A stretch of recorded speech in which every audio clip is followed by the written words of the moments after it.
ಜ್ಞಾನಸ್ಥಾನದ ಒಂದು ಪದ್ಯ. ಬೇರೊಂದು ಯೋಗಗಳು ಬರಲಾರದವನೇ ಸೂರ್ಯಗಳು ಆತ್ಮ ನಿಷ್ಠರಾಗಿರುತ್ತೆ. ಯಾಕೆ ಜೊತೆಗೆ ಗುರು ಕರುಣೆ ಹೇಗೆ ಆಗ್ತಾ ಇದೆ ಅನ್ನೋ ಕರುಣೆಯಿಂದ ಹೇಳ್ತಿಲ್ಲ ಮಾತನ್ನು ಗುರು ಕರುಣೆ ಪ್ರಾರಂಭಿಸ್ಕೊಂಡು ಆ ವಿಷಯವನ್ನು ತಕೊಂಡು ಮುಗಿಸ್ತಾರೆ. ಅಲ್ಲೂ ಅನುಶಃ ಇವತ್ತು ರಾತ್ರಿ ಭಜನೆ ಇದೆ, ಅವು ಸತ್ಯಪ್ಪ ಮಂಟ್ರ ಅವ್ರ ಮಕ್ಕಳಿಂದ ಭಜನೆ ಇದೆ. ಹಾಗೂ ಆಶ್ರಮದ ವತಿಯಿಂದ ಶಬ್ದ ದುಂಬೇಶ್ವರ ಬದಲಾವಣೆಯವರು ಕೂಡ ಪಾಲಿಸೇನ್ ಮಾಡ್ತಾರೆ. ಭಜನೆ ಕೂಡ ಆಲಿಸ್ರಿ. ಈಗ ಪ್ರವಚನ ಪ್ರಾರಂಭ ಆಗ್ತಾ ಇದೆ. ಮೆತ್ತ ತಾಳಿಂದ ಹರಹ ಓಂ ತಚ್ಛಯೋರಾಭೃಣೇ ಮಹೇ ಗಾತುಂ ಯಜ್ಞಾಯ ಗಾತುಂ ಯಜ್ಞಪತಯೇ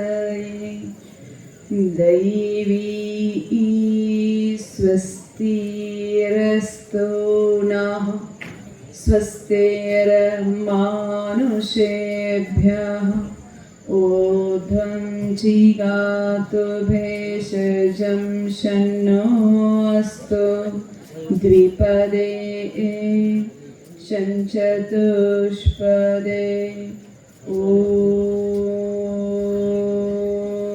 ಓಂ ಶಾಂತಿ ಶಾಂತಿ ಶಾಂತಿ.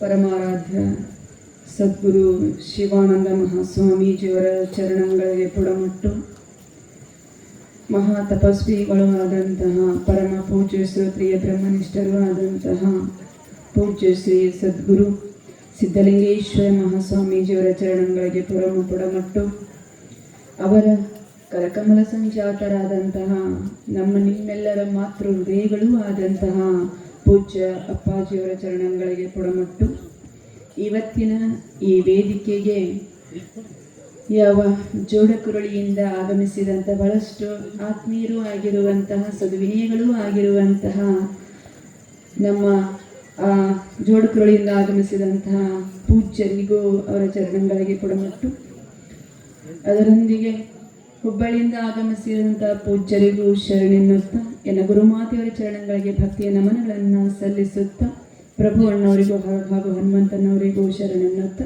ಇಲ್ಲಿ ಸೇರಿರುವಂಥ ಎಲ್ಲ ಶರಣ ತಂದೆ ತಾಯಿಗಳಿಗೆ ಶರಣಾರ್ಥಿಗಳು. ಈ ಒಂದು ವೇದಿಕೆಯೊಳಗೆ ಗುರುಕರುಣಿ ಅನ್ನುವಂಥ ವಿಷಯವನ್ನು ಇಟ್ಟಿದ್ದಾರೆ. ಅದರೊಂದಿಗೆ ಜ್ಞಾನ ಪ್ರತಿಪಾದನಾ ಸ್ಥಳದ 51ನೇ ಪದ್ಯ ಇರಬಹುದು ಅನಿಸುತ್ತೆ. ಆ 51ನೇ ಪದ್ಯವನ್ನು ಇಟ್ಟಿದ್ದಾರೆ. ಆದರೆ 51ನೆಯ ಪದ್ಯ ಅದು ಸಮಾಧಿ ಸ್ಥಳಕ್ಕೆ ಸಂಬಂಧಪಟ್ಟಂತ ಪದ್ಯ. ಆ ಸ್ಥಳಕ್ಕೆ ನಾ ಇನ್ನೂ ಹೋಗಿಲ್ಲ. ಸಮಾಧಿ ಅದು ವಿಷಯ ಅದು ಇನ್ನೂ ಮುಟ್ಟೇ ಇಲ್ಲ. ಮೆಟ್ಲಾನ ಹತ್ತಾಕ ಇನ್ನೂ ಶುರು ಮಾಡೇನೆ. ಇನ್ನೂ ಎಷ್ಟು ಮೆಟ್ಲ ಹತ್ತಬೇಕು ನಾನು ಗೊತ್ತಿಲ್ಲ. ಆ ಸ್ಥಿತಿ ಇನ್ನೂ ಅನುಭವಿಸಿಲ್ಲ. ಹೀಗಾಗಿ ಆ ವಿಷಯವನ್ನು ನಾನು ಹೇಳದೆ ನನಗೆ ಮತ್ತಿಗೆ ಹೇಳದಷ್ಟು ನನಗೇನು ತಿಳಿತೈತೋ ಆ ಗುರು ನನ್ನಿಂದ ಏನು ನುಡಿಸ್ತಾನೋ ಅಷ್ಟು ಮಾತ್ರ ನಾನು ನುಡಿಯಬಲ್ಲೆ. ಆ ರೀತಿಯಲ್ಲಿ ಗುರು ಬಹಳ ದೊಡ್ಡವನು. ಗುರುವಿನ ಬಗ್ಗೆ ಏನು ಹೇಳಬೇಕಾಗಿಲ್ಲ ನಂದೀಶ್ವರದೊಳಗೆ ಅನಿಸುತ್ತೆ ನನಗೆ. ಯಾಕಂದ್ರೆ ಥಿಯರಿ ಎಲ್ಲ ಏನು ಹೇಳೋದಿಲ್ಲ, ಪ್ರಾಕ್ಟಿಕಲ್ ಐತಿ ಈ ನಂದೀಶ್ವರದಾಗ. ಗುರು ಅಂದ್ರೆ ಏನು, ಗುರು ಅಂದ್ರೆ ಹೆಂಗಿರಬೇಕು, ಗುರು ಅಂದ್ರೆ ಯಾರು, ಗುರು ಮಾಡುವಂಥ ಕೆಲಸ ಏನು ಅನ್ನೋದನ್ನೆಲ್ಲ ಬಹುಶಃ ಎಲ್ಲಿ ಹೋಗೋದು ಬೇಡ, ನಂದೀಶ್ವರಕ್ಕೆ ಬಂದ್ಬಿಟ್ರೆ ಎಲ್ಲ ಕ್ಲಿಯರ್ ಆಗಿ ಗೊತ್ತಾಗುತ್ತೆ ನೋಡ್ರಿ. ಪ್ರಾಕ್ಟಿಕಲ್ ಥಿಯರಿ ಬೇಕಾಗಿಲ್ಲ. ಆದರೂ ಕೂಡ ಗುರುವಿನ ಬಗ್ಗೆ ಹೇಳಲೇಬೇಕಾಗತ್ತೆ. ಗುರುಕರಣಿ ಇಲ್ಲದೆ ಏನೋದಲು ಅರಿಯದು ಸಮ್ಯಕ್ ಜ್ಞಾನ, ಇದು ಮಿಥ್ಯಾನುಭವ ಇದು ಸತ್ಯಾನುಭವ ಎಂದು ಒದವಿ ಪೇಳಿಪನೆ ಸದ್ಗುರುವಕ್ಕು ಅಂತ ಹೇಳ್ತಾ ಇದ್ದಾರೆ ನಿಜವಾದ. ಏನು ಗುರುಕರಣೆ ಇಲ್ಲದೆ ಏನನ್ನೋದಲು ಅರಿಯದು ಸಮ್ಯಕ್ ಜ್ಞಾನ. ನಾವು ಏನಾದ್ರೂ ಓದಿ ತಿಳ್ಕೋತೀವಿ, ಗ್ರಂಥಗಳನ್ನ ಓದಿ ನಾನು ತಿಳ್ಕೋತೇನೆ, ಟಿವಿಯಲ್ಲಿನ ಪ್ರವಚನಗಳನ್ನ ಕೇಳಿ ನಾನು ತಿಳ್ಕೋತೇನೆ, ಮೊಬೈಲಲ್ಲಿರುವಂಥ ಪ್ರವಚನ ಕೇಳಿ ನಾನು ಅರ್ಥ ಮಾಡ್ಕೊಂಡು ನಾನು ಮುಕ್ತಿ ಹೊಂತೇನೆ ಅಂತ ಅಂದ್ರೆ ಅವರಪ್ಪಗೂ ಸಾಧ್ಯ ಇಲ್ಲ. ಯಾಕೆ ಅಂತ ಕೇಳಿದ್ರೆ ಗುರು ಕರುಣೆ ಆಗಬೇಕಲ್ಲ, ಗುರುವಿನ ಸೇವೆಯನ್ನ ಮಾಡಬೇಕಲ್ಲ. ನನ್ನ ಸೇವೆಗೆ ಮೆಚ್ಚಿ ನನ್ನ ಅಂತರಂಗವನ್ನ ಶುದ್ಧ ಮಾಡಿ ಇದು ಈ ನನ್ನ ಕಡೆ ಯಾರು ಬಂದಿದಾರೋ ಅವ್ರಿಗೆ ಯಾವುದು ಹಿತ, ಯಾವುದು ಅಹಿತ, ಯಾವುದು ಸುಖ ಕೊಡ್ತತಿ, ಯಾವುದು ದುಃಖ ಕೊಡ್ತತಿ ಅಂತ ತಿಳ್ಕೊಂಡು ಯಾವುದು ಮಿಥ್ಯ, ಯಾವುದು ಸತ್ಯ ಅದನ್ನೆಲ್ಲವನ್ನ ಬೇರ್ಪಡಿಸಿ ಹೇಳಿದಾಗ ಮಾತ್ರ ಆಯಾವ ಪರಬ್ರಹ್ಮನ ಸ್ವರೂಪನ ಜ್ಞಾನ ನಮ್ಮೊಳಗುಂಟಾಗ್ತದೆ. ಹಾಗೇ ಉಂಟಾಗೋದೇ ಇಲ್ಲ. 10 ವರ್ಷ ಅಲ್ಲ, ಜೀವನ ಪರ್ಯಂತ ಕೇಳಿದ್ರು ನಮಗೆ ಆ ಸ್ಥಿತಿಯನ್ನು ಮುಟ್ಟಕ್ ಆಗೋದೇ ಇಲ್ಲ. ಯಾಕೆ? ನಮ್ಮೊಳಗಿದೆ ಅಲ್ಲ ಆ ಆತ್ಮ ಜ್ಞಾನ ನಮ್ಮ ಅರಿವಿಗೆ ಬರಬೇಕು. ನಮ್ಮ ಅರಿವಿಗೆ ಬರಬೇಕಂದ್ರ ನಮ್ಮೊಳಗಿರುವಂತ ಆ ಆತ್ಮದ ಜ್ಞಾನ ನಮಗ ಬರಬೇಕಾದ್ರ ನಮ್ಮೊಳಗ ಐತಿ, ಇಲ್ಲ ಅನ್ನಂಗಿಲ್ಲ. ಆದ್ರೆ ನಮಗದ ಗೊತ್ತಿಲ್ಲ. ನಮಗೆ ಹೊರಗ ಐತಿ ಅಂತ ಹುಡ್ಕೊಂತ ಹೊಂಟೇವೆ ಹೊರತು ಹೊರಗಿಲ್ಲ ಆನಂದ. ಶಾಶ್ವತವಾದಂತ ಆನಂದ ಎಲ್ಲೈತೆ ಅಂತಂದ್ರೆ ಅದು ನಮ್ಮೊಳಗೈತಿ. ಹಾಗಾದ್ರೆ ಅದು ನಿನ್ನೊಳಗ ಐತಿ ಅಂತ ಹೇಳೋದು ಯಾರು ಅಂತ ಕೇಳಿದ್ರೆ, ಹೇಳುವವರು ಯಾರು ಅಂತ ಕೇಳಿದ್ರೆ ಮೊಬೈಲ್ ಹೇಳ್ತಾವನ್ರಿ. ಅಷ್ಟೆಲ್ಲ ನೋಡ್ತೇವಲ್ಲ ನಾವು. ಒಂದ್ ದಿವ್ಸರ ಮೊಬೈಲ್ ಹೇಳ್ತತೀನಿ, ನನ್ಯಾಕೆ ನೋಡ್ತೀನಿ, ನಿನ್ನೊಳಗ ನೀನ್ ನೋಡ್ಕೊ ಅಂತ ಒಂದ್ ದಿವ್ಸರ ಹೇಳ್ತತೇನ್ರಿ ಮೊಬೈಲು. ಒಂದ್ ದಿವ್ಸ ಟಿವಿ ಆದ್ರೂ ಹೇಳೇತೇನ, ನನ್ಯಾಕೆ ಅಷ್ಟು ನೋಡ್ತೀನಿ, ನಿನ್ನೊಳಗ ಐತಿ ನೋಡ್ಕೊ ಅಂತ. ಯಾರು ಹೇಳಲ್ಲ. ಬಂಧು ಬಾಂಧವರು ಹೇಳೋದಿಲ್ಲ, ಅಣ್ಣ ತಮ್ಮಂದಿರು ಹೇಳೋದಿಲ್ಲ, ತಂದೆ ತಾಯಿಗಳು ಹೇಳೋದಿಲ್ಲ. ಹಾಗಾದರೆ ನಿನ್ನೊಳಗ ನೀನು ನೋಡಿಕೋ, ನಿನ್ನೊಳಗ ಆನಂದ ಇದೆ, ಅದನ್ನ ನೀನು ಅನುಭವಿಸು ಅಂತ ಹೇಳುವವರು ಯಾರಾದರೂ ಇದ್ರೆ ಅದು ಸದ್ಗುರುನಾಥ ಮಾತ್ರ ಹೇಳಬಲ್ಲೆ ಹೊರತು ಇನ್ಯಾರಿಂದಲೂ ಆಗೋದಿಲ್ಲ. ಹಾಗಾದ್ರೆ ನಾವು ಶರಣಾಗಬೇಕಲ್ಲ. ಎಲ್ಲವನ್ನು ಬಿಟ್ಟು ಗುರುವಿಗೆ ಶರಣಾಗಬೇಕು. ಗುರುವಿಗೆ ಶರಣಾಗಿದರೆ ಮಾತ್ರ ನಮಗೆಲ್ಲವೂ ದೊರೀತಾ ಇದೆ. ಒಬ್ಬ ಮುದುಕಿ ಮಹಾರಾಜ, ಬರಗಾಲ ಇತ್ತು. ಮಹಾರಾಜ ಏನು ಮಾಡಿದ ಅಂತಂದ್ರೆ, ತನ್ನ ಅರಮನೆ ಒಳಗೆ ವಸ್ತು ಒಡವೆ ಎಲ್ಲ ಪಾತ್ರೆಗಳು ಬಟ್ಟೆಗಳು ಎಲ್ಲವನ್ನು ಒಂದೊಂದ್ ಕಡೆ ಇಟ್ಟಿದ್ದ. ಮಹಾರಾಜ ಡಂಗುರವನ್ನ ಸಾರಿಸಿದ. ಯಾರ್ಯಾರಿಗೆ ಏನೇನು ಬೇಕೆಲ್ಲವನ್ನೂ ತೆಗೆದುಕೊಂಡು ಹೋಗಬಹುದು ಅಂತ ಡಂಗುರವನ್ನ ಸಾರಿಸಿದ. ಹೀಗಿರುವಾಗ ಡಂಗುರವನ್ನ ಸಾರಿಸಿದ ಎಲ್ಲ ಪ್ರಜೆಗಳು ಬಂದ್ರು. ಎಲ್ಲ ತಮಗೆ ಏನೇನು ಬೇಕು, ತಮಗೆ ಬಂಗಾರ ಬೇಕಂದ್ರೆ ಬಂಗಾರ ತಗೊಂಡ್ರು, ಬೆಳ್ಳಿ ಬೇಕಂದ್ರೆ ಬೆಳ್ಳಿ ತಗೊಂಡ್ರು, ತಾವು ಬಟ್ಟೆ ಬೇಕನ್ನೋರು ಬಟ್ಟೆ ತಗೊಂಡ್ರು, ಯಾರಿಗೆ ಪಾತ್ರೆಗಳು ಬೇಕಾಗಿತ್ತು ಅವ್ರು ಅದನ್ನ ತಗೊಂಡ್ರು. ಯಾರ್ಯಾರು ಏನೇನು ಬೇಕು ಎಲ್ಲ ತಗೊಂಡು ಹೋಗ್ತಾ ಇದ್ರು. ಬೆಳಗಿನ ಜಾವನೆ ಪ್ರಾರಂಭ ಮಾಡಿದ್ರು ಜನ. ಅದ್ರಾಗ ಒಬ್ಬ ಆಯಿ, ಒಬ್ಬ ಮುದುಕಿ ಬೆಳಿಗ್ಗೆನೆ ಬಂದಿದ್ದಾಳ. ನೋಡ್ಕೋತ ಬರ್ತಾಳ. ಅದು ಒಂದು ಮುಟ್ಟವಲ್ಲ, ನೋಡುದು ಬಿಡುವಲ್ಲ, ಆದ್ರೆ ಒಂದು ಮುಟ್ತಾ ಇಲ್ಲ. ಒಂದು ಇದು ಬೇಕು ಅಂತ ಮುಟ್ಟಿ ತೆಗೆದುಕೊಳ್ತಾ ಇಲ್ಲ. ಹೀಗಿರುವಾಗ ಮಧ್ಯಾಹ್ನ ಆಯ್ತು. ಎಲ್ಲ ಪ್ರಜೆಗಳು ಬಂದು ತಗೊಂಡು ಹೋಗ್ತಾ ಇದಾರೆ ಜನ.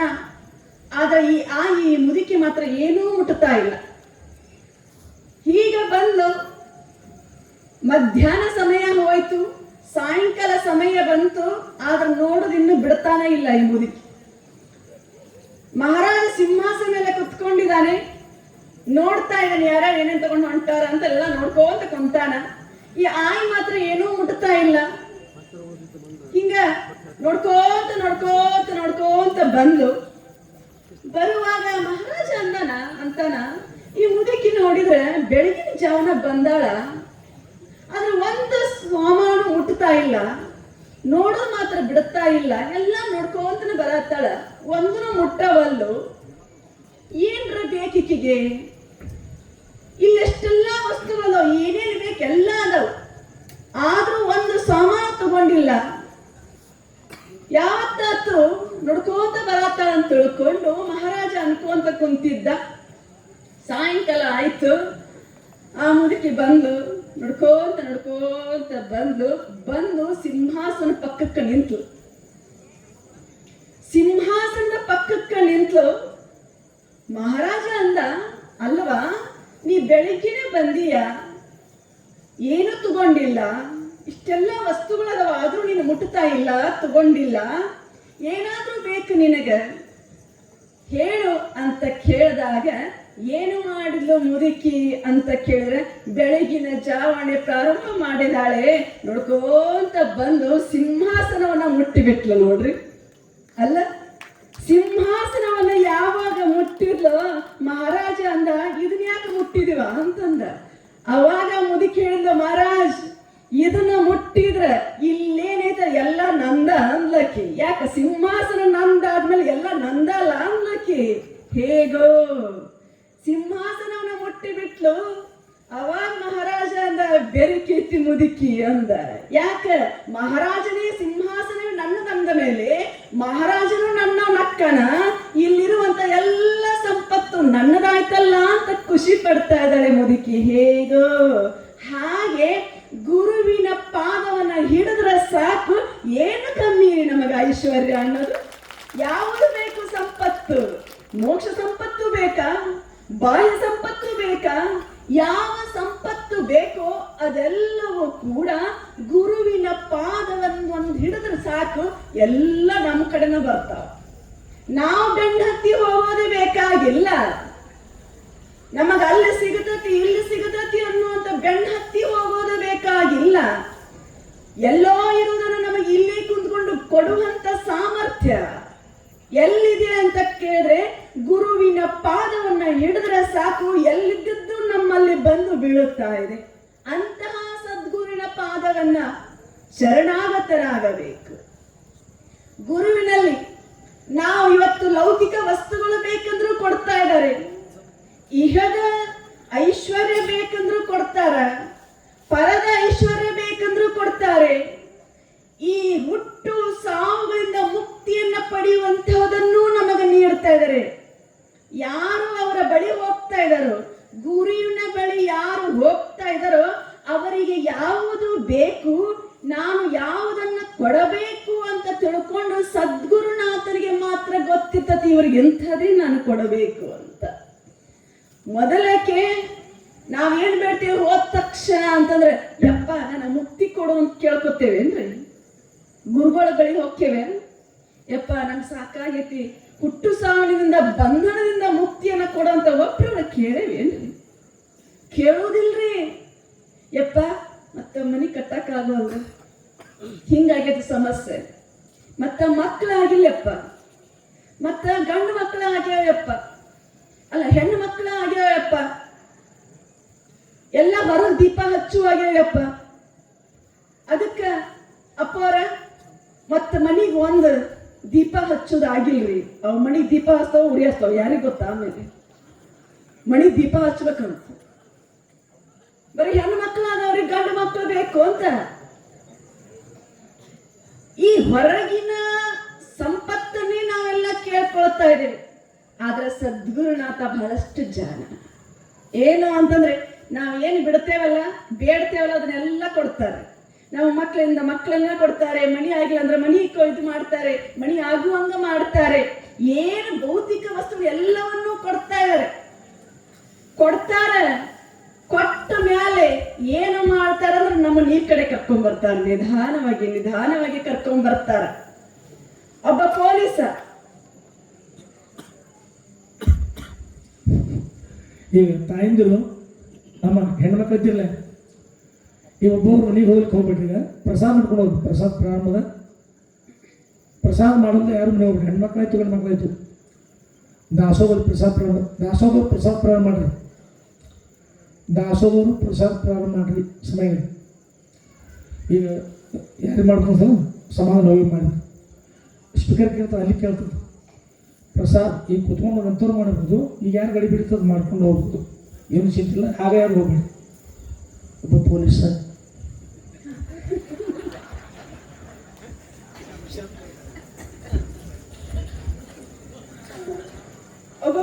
ಇರ್ತಾನೆ. ಅವನ ಸಣ್ಣ ಮಗ, ಇನ್ನು ಅದು ಆಡುವಂತ ಮಗು. ಅದು ಏನಾಗಿತ್ತು ಅಂದ್ರೆ, ಅಪ್ಪ ಸ್ನಾನ ಮಾಡಕ್ ಹೋಗಿದ್ದ. ಈ ಕಡೆ ಆ ಅಪ್ಪನ ಕಡೆ ಪಿಸ್ತೂಲ್ ಇತ್ತು. ಅವರು ಮರೆತೋ ಏನೋ ಗೊತ್ತಿಲ್ಲ, ಟೇಬಲ್ ಮೇಲೆ ಇಟ್ಟು ಹೋಗ್ಬಿಟ್ಟಿದ್ರು. ಪಾಪ ಇದಕ್ಕೇನು ಗೊತ್ತಿಲ್ಲ ಈ ಮಗುವಿಗೆ ಏನು ಗೊತ್ತಿರ್ಲಿಲ್ಲ.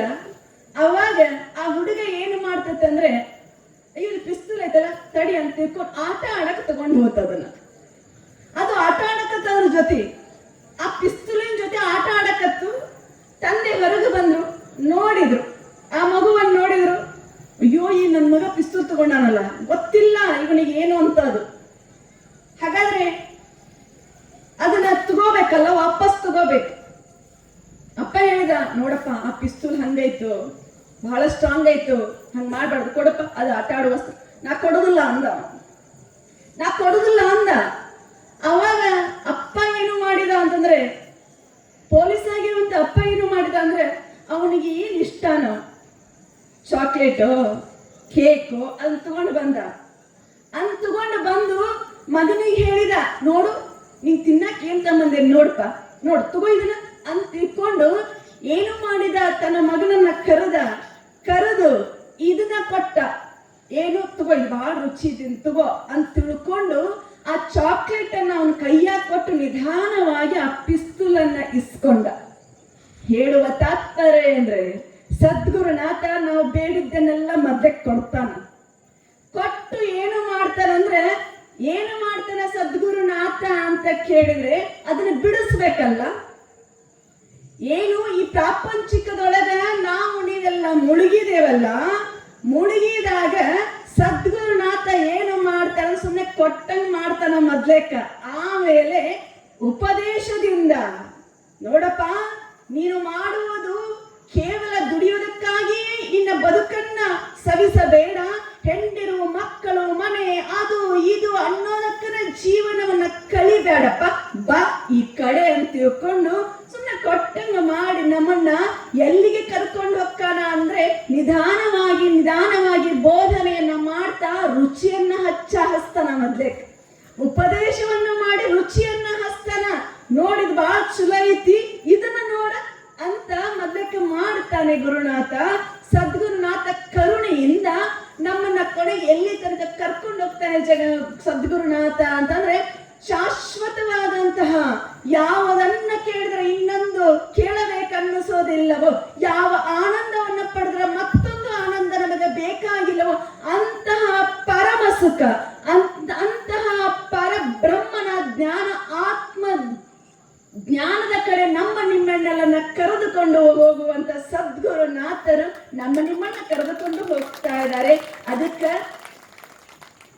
ಅವ ಬಳಿ ಇರುವಂತಹ ಅವರು ನಮಗೆ ಯಾವ್ದು ಹಿತ ಅಲ್ಲ, ಯಾವ್ದು ಹಿತ ನಮಗೆ ಅನ್ನುವಂತ ಎಲ್ಲವನ್ನ ಕಂಡಿಡಿದು ನಮ್ಮನ್ನ ಉದ್ಧಾರ ಮಾಡ್ತಾರೆ. ಇದು ಕರುಣೆ ಬಹಳ ದೊಡ್ಡದು ಸದ್ಗುರುನಾಥನಲ್ಲಿ ಅಲ್ಲ. ಸದ್ಗುರುನಾಥನಲ್ಲಿ ಬಹಳಷ್ಟು ಕರುಣೆ ದೊಡ್ಡದಿರ್ತತಿ, ದಯಾಮಯಿ ಇರ್ತಾ ಇದಾರೆ. ಎಂಥವರೇ ಇರಲಿ, ಗುರುಗಳ ಕಡೆ ಬರುವ ಎಂಥವರೇ ಇರಲಿ, ಅವರ ಮನಸ್ಸನ್ನು ಬದಲೆ ಮಾಡಿ, ಅವರ ಮನಸ್ಸೊಳಗೆ ಆ ಜ್ಞಾನವನ್ನ ತುಂಬಿ, ಅಲ್ಲ ದಡ್ರಿದ್ರ ಲಘು ಶಾನ ಮಾಡಬಹುದು. ಪೂರ್ತಿ ಏನು ಗೊತ್ತಿಲ್ಲ ಅಂದ್ರೆ ಅವರನ್ನ ತಿದ್ದಿ ಹೇಳಿ ಮಾಡಿ ಅವರನ್ನ ಒಂದು ಮಟ್ಟಕ್ಕೆ ತರಬಹುದು. ಬಹಳ ಶಾನೆ ಆದಾರಂದ್ರೂ ಕೂಡ ಅವ್ರಿಗೂ ಎಲ್ಲ ತಿಳಿ ಹೇಳಿ ಎಲ್ಲ ಮಾಡಬಹುದು. ಈ ಅರ್ಧಂಬರ್ಧ ಇರ್ತಾರ ನೋಡ್ರಿ, ಅರ್ಧಂಬರ್ಧ, ಪೂರ್ತಿ ದಡ್ರು ಅಲ್ಲ, ಪೂರ್ತಿ ಶಾನರು ನಮ್ಮಂಗ ಇರ್ತಾರಲ್ಲ. ಇವ್ರು ತಿದ್ದುದು ಬಹಳ ಕಷ್ಟ ಐತಿ ಗುರುಗಳು, ಬಹಳ ಕಷ್ಟ. ಯಾಕ ನಮ್ಮೊಳಗೆ ಇರ್ತತಿ, ಏನ ನಾ ಕಲ್ತೇನೆ, ನನ್ನ ಯಾರು ಹೇಳೋರು ಅಂತ ತಿಳ್ಕೊಂಡು ನನ್ನೊಳಗ ಮೂಡಿರ್ತೈತೆ ಅದು. ಹಿಂಗಾಗಿ ನಮ್ಮಂತವ್ರು ತಿದ್ದುದು ಬಹಳ ಕಷ್ಟ.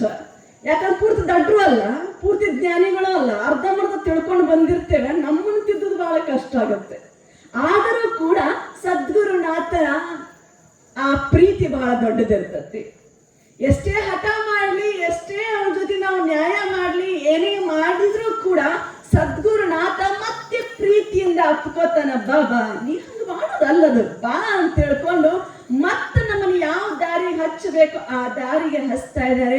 ಅಂತಹ ಕರುಣಾಮೂರ್ತಿ ಇವತ್ತಿನ ದಿನ ಇದೆಲ್ಲವೂ ನಡಿಬೇಕಂದ್ರೆ ಇಷ್ಟೆಲ್ಲ ಏನೇನು ಸಹಾಯ ಇಲ್ಲದೆ ಕೇವಲ ಭಕ್ತರ ಮೇಲೆ ಸದ್ಗುರುವಿನಿಂದ ಇದೆಲ್ಲ ನಡೀತಾ ಇದೆ ಅಂದ್ರೆ, ಇಂಥ ಒಂದು ದೊಡ್ಡ ಕಾರ್ಯಕ್ರಮ, ಇಂಥ ಒಂದು ಕಟ್ಟಡ ಎದ್ದು ನಿಲ್ಬೇಕು ಅಂದ್ರೆ ಇದು ಯಾರ ಕರುಣೆ ಅಂತಂದ್ರೆ ಸಿದ್ಧಲಿಂಗೇಶ್ವರರ ಕರುಣೆ, ದುಂಡೇಶ್ವರಪ್ಪ ಅವರ ಕರುಣೆ. ಇದೆಲ್ಲ ಅವರ ಕರುಣೆಯಿಂದಲೇ ಇಷ್ಟೆಲ್ಲ ಆಗ್ತಾ ಇದೆ. ಹೀಗಿರುವಾಗ ಸದ್ಗುರುನಾಥ ಬಹಳಷ್ಟು ದೊಡ್ಡವನು. ಅವನ ಕಡೆ ಬಡವರೇ ಬರಲಿ, ಶ್ರೀಮಂತರೇ ದಡ್ಡನೇ ಬರಲಿ, ಪಾಮರನೇ ಬರಲಿ, ಜ್ಞಾನಿನೇ ಇರಲಿ, ಎಂಥವರೇ ಇರಲಿ, ಗುರುವಿನ ಪಾದಕ್ಕೆ ಶರಣಾದ್ರೆ ಸಾಕು ನಮ್ಮನ್ನ ಎತ್ತಿ ಹಿಡಿತಾ ಇದ್ದಾನೆ. ಅಂತ ಕರುಣಾಮೂರ್ತಿ ನಮಗೆ ನಿಮಗೆಲ್ಲ ಸಿಕ್ಕಿದಾರಂದ್ರೆ ನಿಮ್ಮ ಪುಣ್ಯ. ಯಾವ ಜನ್ಮದ ಪುಣ್ಯ ಆಯ್ತೋ ಯಾರಿಗ್ ಗೊತ್ತ್ರಿ? ಅಲ್ಲ, ಇಂಥ ಸದ್ಗುರುನಾಥ ದೊರಿಬೇಕಂದ್ರೆ ಸುಮ್ಮನ ಅಲ್ಲ, ದೊರೆಯುವುದು ದುರ್ಲಭ, ದೊರೆತರೆ ಬಹುಲಾಭ. ಅಂತಹ ಬಹುಲಾಭ ಬಹುಶಃ ಈ ನಂದೀಶ್ವರ ಗ್ರಾಮ ಬಹಳಷ್ಟು ಪುಣ್ಯ ಮಾಡೈತ್ರಿ. ನಿಜವಾಗ್ಲೂ ಪುಣ್ಯ ಮಾಡತಿ. ಇಂತಹ ಹಸನ್ಮುಖಿ ಆಗಿರುವಂತಹ ನೋಡ್ರಿ, ಕೇಳಲ್ಪಟ್ಟೆ ನಾನು 1 ತಾಸು ನಿದ್ದೆ ಮಾಡ್ತಾರಂತ ಈ ಜಾತ್ರೆಗ. 1 ತಾಸ ನಿದ್ದಿ, 1 ತಾಸ ನಿದ್ದಿ, ಬೆಳಗ್ಗೆಯಿಂದ ಸಾಯಂಕಾಲ ಮಟ್ಟ ಹಿಂಗ ಕುಂತಿರ್ತಾರ. ನಾವು ಇಲ್ಲಿ ಒಳ್ಳಾಡ್ತಿರ್ತಾವ, ಯವ್ವ ಅಪ್ಪರು ಯಾವಾಗ ಶುರು ಮಾಡ್ತಾರೋ ಪ್ರವಚನ ಹೇಳಿ ಯಾವಾಗ ಹೋಗ್ಯಾವೋ ಮನೆಗೆ ಅಂತ ನಾವು ಅಂತಿರ್ತೇವಿ. ಅವರು ಮಾತ್ರ ಅಳಗ್ಯಾಡೋದಿಲ್ಲ, ಸ್ಥಿತಪ್ರಜ್ಞೆ ಸ್ಥಿತಿ. ಸುಮ್ಮನೆ ಕುಂತಲ್ಲೇ ಕುಂತಿರ್ತಾರ, ಬೆಳಗ್ಗೆಯಿಂದ ಸಾಯಂಕಾಲ ಅದು ಹೆಂದ್ರೆ ಕುಂತಿರ್ತಾರ ಅಂತ ನನಗೆ ಡೌಟ್. ಅಲ್ಲ, ಅದು ಹೆಂಗ್ ಕುಂತಿರ್ಬೋದು ಅವರು? ಒಟ್ಟೆ ಅಳಗ್ಯಾಡೋದಿಲ್ಲ. ಏನು ಮತ್ತು ಬೇಕಾದಂಗೆ ಮಾತಾಡಿಸ್ಲಿ, ಸುಮ್ಮನೆ ಇಲ್ಲಿ ಹಸನ್ಮುಖಿಗಳು. ಯಾರೇ ಬಂದು ಮಾತಾಡಿದ್ರೆ ಆರಾಮದಿರ, ಎಷ್ಟು ನಕ್ಕೊಂತ ಮಾತಾಡ್ತಾರ. ನಮಗೆ ಇಲ್ಲಿ ಬಜೆಟ್ ಎಲ್ಲ ಖಾಲಿ ಆಗಿರ್ತೈತಿ ನಮ್ದು ಇಷ್ಟೊತ್ತನ್ನ ಅನ್ನೋಗಳು. ಯಾರ ಬಂದು ಮಾತಾಡಿದ್ರು ಅಂತಿರ್ತೀವಿ. ಯಾಕೆ ಬಜೆಟ್ ಎಲ್ಲ ಖಾಲಿ ಆಗಿ ಬಿಟ್ಟಿರ್ತೈತಿ ನಮ್ದು. ಆದ್ರೆ ಅಪ್ಪವ್ರದ್ದು ಮಾತ್ರ ಹಾಗಿಲ್ಲ. ಬಜೆಟ್ ಅದು ಖಾಲಿ ಆಗೋದಲ್ಲ, ಅಲ್ಲ ಖಾಲಿ ಆಗೋದಲ್ಲ. ಟ್ಯಾಂಕ್ನ ನೀರು ಖಾಲಿ ಆಗ್ತಾವ, ಅಂತರ್ಜಲದ ನೀರು ಖಾಲಿ ಆಗೋದಿಲ್ಲ. ಹಾಗೆ ಅಪ್ಪವ್ರ ಅಂತರ್ಜಲ ಇದ್ದಂಗೆ ಖಾಲಿ ಆಗೋಲ್ಲ. ಬೋರ್ ಹೊಡೆದಂಗ ಮ್ಯಾಗ ನೀರ ಬರ್ತತೆ ಹೊರತು ಅಂತರ್ಜಲ ಖಾಲಿ ಆಗೋದಿಲ್ಲ. ಹಾಗೆ ಅಪ್ಪವ್ರ ಅಂತರ್ಜಲ ಇದ್ದ ಹಾಗೆ ನಾವು ನೀವೆಲ್ಲ ಅವರ ಕರುಣೆಗೆ ಪಾತ್ರರಾಗಿದ್ದೇವೆ. ನಿಮ್ಮೆಲ್ಲ ಪುಣ್ಯ ಅಂತ ಹೇಳ್ತಾ ನನ್ನ 2 ನುಡಿಗಳನ್ನ ಅಪ್ಪನ ಚರಣಗಳಿಗೆ ಅರ್ಪಿಸುತ್ತಾ ನನ್ನ 2 ನುಡಿಗಳಿಗೆ ವಿರಾಮವನ್ನು ಕೊಡ್ತಾ ಇದ್ದೇನೆ. ಹರ ಓಂ ಸದ್ಗುರುನಾಥ.